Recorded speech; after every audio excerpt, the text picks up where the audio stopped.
Hello everyone, I'm Blake Crash Priddle and welcome to The Medley. We're going to be kicking off the month of October with the talented Canadian actor and voiceover artist Hadley Kay. He is the former voice of Rogers, and he is perhaps best known for being in a variety of films and TV shows from the 1980s. They include the Care Bears movie and the Care Bears movie 2, where he did the voice of Nicholas and Darkheart respectively, and as a guest on The Littlest Hobo.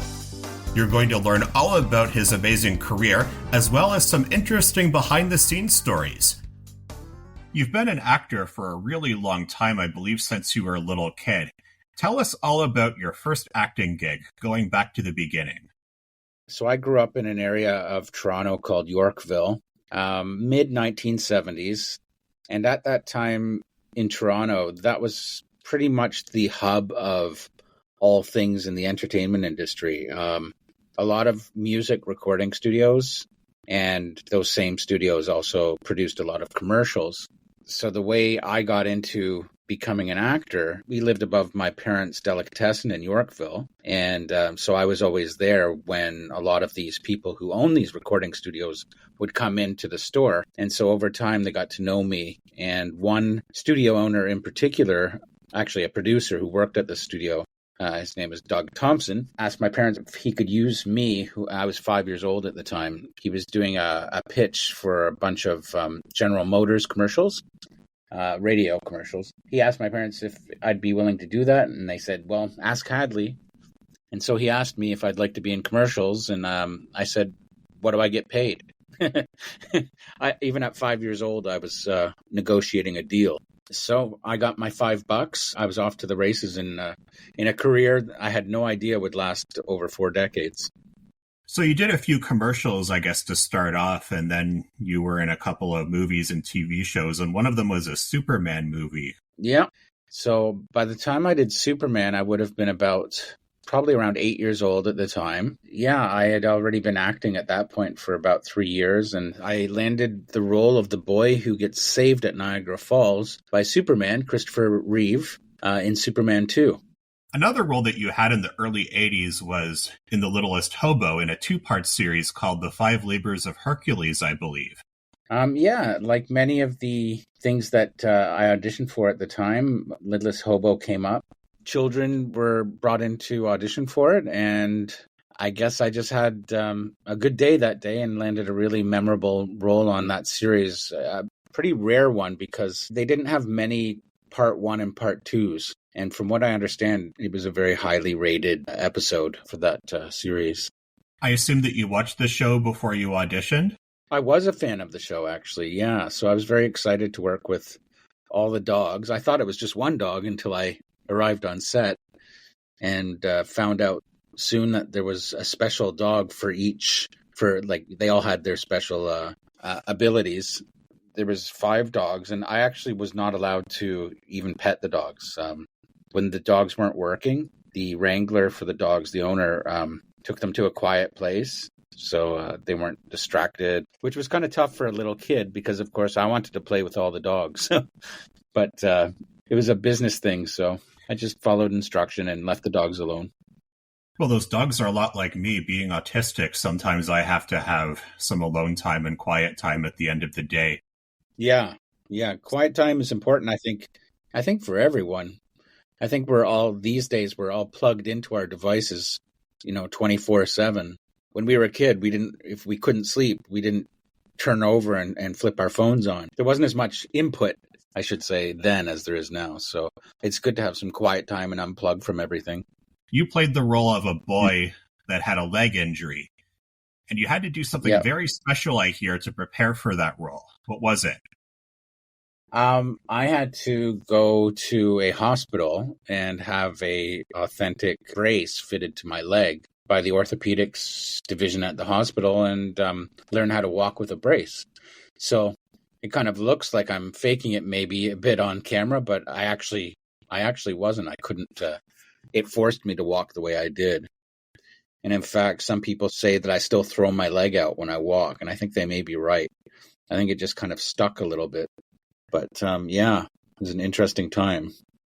In the beginning of that episode, your character was kicking a pop can that was discarded, and the character, I could tell, was having a difficult time doing that. It's something that kids do all the time, but for your character, doing something little like that was a challenge. And then the dog came to the rescue and gave it back, I remember.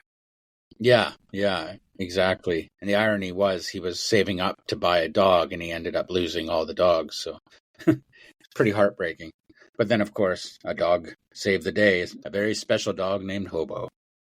You and I had a conversation before about something that happened behind the scenes while filming that episode of The Littlest Hobo. It involved, I believe, somebody that was on set or the daughter of somebody on set. Can you tell our listeners a little bit about what happened? Yeah. So as you know, or may not know, there's more time spent not filming when you're making a movie or TV show, because they're usually setting up shots, and it takes a long time to set up the shots and coordinate it. So during one particularly long wait while we were filming in the park, I was in the park just keeping the director's daughter company. She was a couple years younger than me. She was at the top of one of those old metal slides, and she fell backwards onto her back. Quite a long drop, I'd say about 7-8 feet. And thankfully, she didn't land on her head, but she came pretty close. And it was a really hard fall. And I, of course, had my brace on because I was getting ready to film. So I picked her up and I walked her quite a long distance. I carried her in my arms back to the director and said, "Your daughter fell off the slide." I don't know what happened after that. Although I do remember the director very well and his daughter, so I sent a message to her to let her know I was the one who rescued you as a little boy. So it's kind of funny. Technology allows us to be in touch with people we probably never would have been. But yeah, it was a not funny story, but an interesting story that I can still speak to this person all these years later. I think we've all had incidents like that on the playground as kids. Things like that have happened to me or to other kids. And when you're a kid, you start to panic and you're thinking, oh my God, am I going to get in trouble or whatever? Because, we were supposed to be watching them. But yeah, if everything is good and if everything turned out okay in the end, then it's something that you can laugh at the future. Exactly. Yeah, exactly. I remember as a kid when I hurt myself, like you said, I was more worried about getting in trouble for hurting myself than I was about actually making sure I was okay, I was thinking they should have put that in the Littlest Hobo episode, where maybe the dog decides to rescue a kid that almost fell off something. Maybe that would have been a good scene, I think. But that was one of my favorite episodes, the 2-part episode, because there was another scene where the dogs came out of a bakery van and one of the guys driving the truck, they got the face completely pummeled in cream pie, which didn't usually happen in Littlest Hobo, being the drama that it was, but it was some nice comic relief. Yeah, that particular episode had a lot of goofball humor in it, as they say. So, yeah, it was. I wasn't around for that filming, so it was as much a surprise to me when I finally got to see these episodes. I could enjoy it like an audience member as well. How old were you when you played that part? I believe I was 10 or 11. Because a few years after that, you did the voice of Nicholas in the 1985 Care Bears movie. How did that role come about? I started in voiceovers, so while I was doing all these other neat things like Superman and Littlest Hobo and other stuff on camera, I did even more voiceover stuff. And certainly back then, when I did the first Care Bears movies, I did Care Bears 1 and 2. I was 15 when I landed the first one. Yeah, all these parts that I did until this very day, I auditioned for. My agent sees the opportunity and they see they need a boy and I fit the description or whatever. So she submits me for consideration, and then the casting people decide, does he have the right hair color or whatever? Is he the right age? Blah, blah, blah. And then if they think I'm a good candidate, they call me in, which they did. In this case, it was just voice. But I was well known for voiceovers. And I'd been in the Raccoons show, all kinds of stuff as a kid. And I landed the part. And it's another iconic movie that to this day I still hear from people all around the world over. And I made a lot of good friends actually from it. It was particularly nice to play the same character as Mickey Rooney, who, I mean, that's a dream. And I don't think I appreciated Mickey Rooney nearly as much as a kid as I do now as an adult. So there's that little bit of chuffed pride that, we played the same role, and he played me. He narrated the movie as the older Nicholas. Which Care Bear movie did you like the best? The first one where you played Nicholas, or the second one where you did the voice of Darkheart? Just from a fun perspective, it was really fun for me to dig into Darkheart. He had a lot of challenges to overcome. And I think also the fans, for some reason, maybe we're all a little bit devilish, but they really aligned with Darkheart, with the prevailing message being that there's good in all of us. And it takes a village kind of mentality to get by sometimes. And so I'd have to say Darkheart is definitely among my favorite characters I've ever played. The one thing that I remember about the first movie was when Nicholas was asked by the evil spirit to gather some items for a potion, and one of the ingredients was a cigar butt, which just goes to show how much has changed over the years. I mean, that probably wouldn't fly very well in a kid's movie today.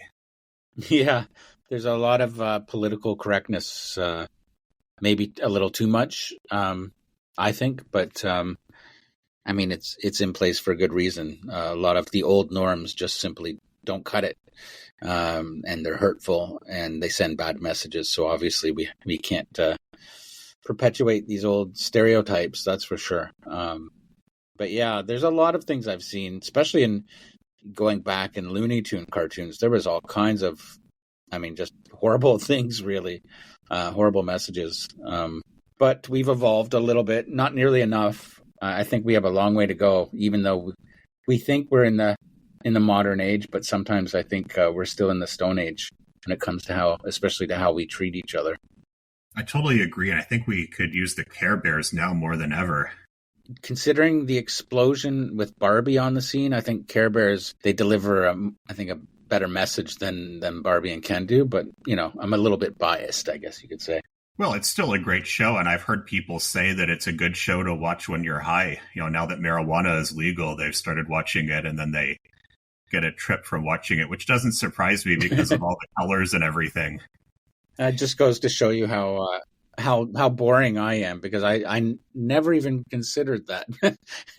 But I remember there were a couple shows, because I'm a father now, and when I was raising my daughter, there were some shows that I'm certain that the actual creators of the show must have been on more than marijuana, because some of the stuff that I saw, it was a lot different to Sesame Street, put it that way. Especially Yo Gabba Gabba, I think that was one of them. And there's a handful where they were just nuts. Well, you certainly were able to take part in a big pop culture phenomenon of the 80s, which of course was the Care Bears. They were huge back then from what I was told. Yep, on every girl's knapsack, you could pretty much guarantee you'd find a Care Bear somewhere. A Care Bear or some other paraphernalia like John Bon Jovi or some other heartthrob. Well, you'll find a Care Bear on my couch at my place. I actually bought one of the newest Care Bears called True North Bear. He has maple leaf on his belly and he has a toque. Oh, really? Nice. I didn't even know that existed. Maybe we should have a Canadian edition of like the cartoon Marvel universe. Get a couple Care Bears in there, the raccoons. Who else do we have? Rocket Robin Hood, maybe. But the Raccoons was another popular 80s cartoon, especially in Canada. And you said earlier that you were involved with the Raccoons. What were the characters that you voiced? So I was still really young when I did the Raccoons. So I just played the Forest Ranger's son, Tommy. And this was in the movie, actually. I did come back and voice characters in the cartoon. Because Kevin Gillis, the creator, had me back to do some stuff because I was older by the time the cartoon started. But in the movies and all the TV specials, I was just Tommy, the little kid. Yeah, although years later, I've been poking Kevin to say, hey, there would be so many very grateful fans if we could get the Raccoons back. I'm much more seasoned as a voice actor now, and I can do perfect voice matches for a lot of the characters that amazing voice talents like Len Carlson played. And, a lot of these great voice actors who we grew up with aren't around anymore today. So, people like myself and other voice actors are able to step in and take over. What kind of characters do you think you'd like to voice? Not to brag, but I can do a pretty good Cyril Sneer impersonation, which I'm not going to do right now because if I do, it's going to hurt my throat. But which Raccoons characters would you like to voice if the show ever got a reboot? Probably Cedric. I was the voice of the Honey Nut Cheerios beef and he spoke a lot like this, and that's kind of the basis of a lot of characters that I did growing up in cartoons. And Cedric kind of had that pathetic, but gosh, I don't know what I'm going to do, Dad. I think I'd kind of fit into that Cedric role pretty good. There's certainly other characters I could do, but that would be up to the big boss, Mr. Gillis. Well, I certainly hope that you get the role because I think you would do a really good Cedric Sneer. I always liked his voice. To me, he always sounded like he had a cold or something. I think a lot of these characters lend themselves to that kind of nasally I think the basis of so many of these characters start with Bugs Bunny, to be honest with you. And I would think even Len Carlson, who was the man who created a lot of those characters for Raccoons, took his cues from guys like Mel Blanc, the man of a gazillion voices. Is it true that you used to do the voice of Scooby-Doo and you did the voice, I believe it was in an episode of Johnny Bravo? Yeah. I did the voice of Scooby after the original actor Don Messick passed away, the man who, if Mel Blanc was the voice of Warner Brothers Looney Tunes, Don Messick was the voice of Hanna-Barbera, the voice of so many beloved characters. And so, yes, after he passed away, there was no show, though. So Scooby-Doo only showed up in, video games and TV commercials, or like in the case of Johnny Bravo, he showed up as a guest character. I was basically an interim Scooby-Doo for, just whenever they needed Scooby-Doo to step in. I was doing various things between 1997 and 99 before Warner Brothers decided to make a live action movie. And that's when I was in there for 2 years as Scooby. You did another cartoon dog voice in a special of the TV show Arthur, the Thanksgiving special. For the listeners that aren't familiar with that, what was the name of that character? Good question. I have a feeling I was imitating Humphrey Bogart, I think. And was his character named Humphrey Dogart? I seem to recall I was talking a lot like this, like Humphrey Bogart. This kind of, stick with me, kid. That kind of voice. But you know what? I never got to see it. So I'd be interested to know how it all turned out. I watched it, being a big Arthur fan myself. I grew up watching it, and I watched the episode all the way to the end. I even watched the credits, and I noticed your name was in there. So I thought if I ever speak with Hadley Kay, then I'm going to ask him all about it. The only problem is they misspelt your last name. They called you Hadley Key. Really? Well, I'm just going to have a word with them. I'm just joking. I had many misspellings of my name, especially my first name. That was usually more of the challenge, but there was a famous actor named Danny Kay, and he was K-A-Y with an E. So a lot of times I would get credited with the E that wasn't part of my name, but people just assumed it was. Key? I don't think I've ever had Hadley Key before. Well, I can't tell you the number of times that people have mispronounced, misspelled, or just said my name wrong entirely. So that's something that you and I have in common. There you go. That's right, Blake Puddle. Hey, I resemble that remark. Lately, you've been doing a lot of voiceover work alongside voice acting. I believe you are also the voice of Rogers, right? I was.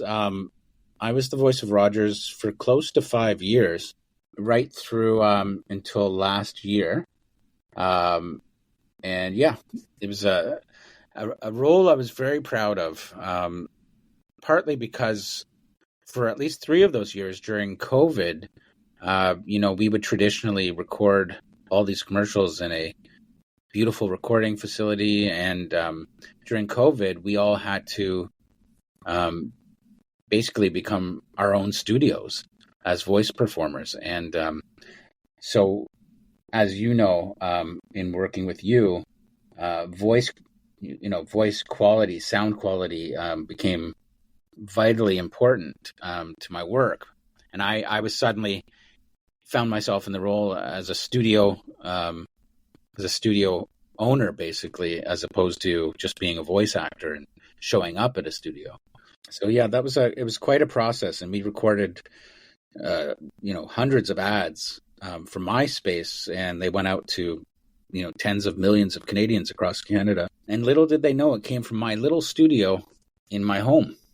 You did a fantastic job teaching me. And for those of you that are listening, go to my website, blakecrashpriddle.com/voiceover, and you can listen to the amazing work that Hadley did to help me. Oh, thank you. I didn't even know you. Have you put it up, your voice demo up there now? I certainly have. Oh, I'll have to have a look and a listen, even though I think I know what it sounds like because I put it together. But yes, congratulations, by the way. You did a great job. It's come to my attention that you're in some new animation projects, and I know you probably can't give away too much right now, but maybe you could give our listeners the meat and potatoes of what to expect. There's one cartoon series in particular that started off as a movie franchise, and I'll say that movie franchise starred Ashton Kutcher and Martin Lawrence. And I am one of the regular characters in the new series based on the movies of the same name. So if that's the meat and potatoes of it. But yeah, it's a fun character. I play a menacing wolf who comes up with various ways, much like the Wile E. Coyote did with Roadrunner, comes up with various plots to eat most of the forest animals, with a Jack Nicholson kind of overtone in his voice. He spoke a lot like this while he was menacing everybody. You know what I mean? Care Bears got a lot of reboots ever since the 1980s. If the series ever got another reboot and you were offered to do a voice, which Care Bear would you like to do the voice of? That's a good question. It's a question I've never really put any thought into, but I'd have to say probably was it Trueheart Lion? Do I have that correct? It's Braveheart Lion. Thank you. You'd think I'd know this, right? Having starred in two of the movies. Yes, Braveheart. Why was I thinking Braveheart was Mel Gibson? You never know. It's 60 degrees of separation. Care Bears and Braveheart with Mel Gibson. I'd probably, given, that I'm now a papa myself to an amazing child. There's just something about, vocally it wasn't that Braveheart had such a unique voice, but I think my experience as a parent kind of would lend itself well to that role. And I just always liked that kind of reassuring quality in his voice. There was just something about the way he spoke. It's kind of, I don't know, he had that wisdom kind of almost like Wilfred Brimley did, in Cocoon. He's just kind of like everybody's dad. I think that would be a good character to play. And in fact, Dan Hennessy, who I haven't seen or heard from in probably 30 years, he was the voice of Braveheart, but he was also in The Raccoons. And I think he played the dog in The Raccoons. I could be wrong, but I'm pretty sure I'm right. There are a lot of aspiring voice actors out there and voiceover artists, and I know how competitive it can be. Is there a way that people can hone their craft to make sure that they remain good voiceover actors so that when the time comes that they finally get that gig that they want, that they're prepared? Like anything else, you have to train if you want the result. And the voice, it is a muscle like any other in our body. And you have to if you want to learn anything, you have to do it every day, so that you become more fluent in it. And you have something called muscle memory just from repetition, which gives people the ability to turn on a character like turning on a light switch. So I would say, first of all, never stop voicing, as I say, never stop voicing. If you're practicing, just commercials, read everything. There's commercials in every magazine all over the internet. Use your commercial, try and imitate the voices you hear in commercials. That in itself is a form of training, is having a good ear and listening for what works. What kind of voices do they hire in commercials? It'll help you understand how it's not just about having a good voice. There's an art to delivering a message to people in an effective way so that they don't fall asleep. So you have to have certain inflection in your voice, certain volume in your voice. This is all learned from constant repetition. I really enjoyed hearing all about your career, especially some of the behind-the-scenes stories, and your time is very much appreciated, and we just can't thank you enough. But before we sign off, is there a way that people can keep in touch with you or follow you or keep up to date with the work that you're doing? Sure. I have a voice website, hadleykay.com. Although I haven't updated it recently. It's probably been a couple of years since I added new content, but for anyone who hasn't been there, they can find out more about how I got into the business. My original commercials are on there from when I was 5 years old, which is kind of amazing because they sound like they were recorded yesterday. The quality is quite stunning. And it's amazing that the original tapes didn't deteriorate and just disintegrate. So that's on there. And then just on social media, I'm always fairly friendly and able to answer questions as long as they're within reason.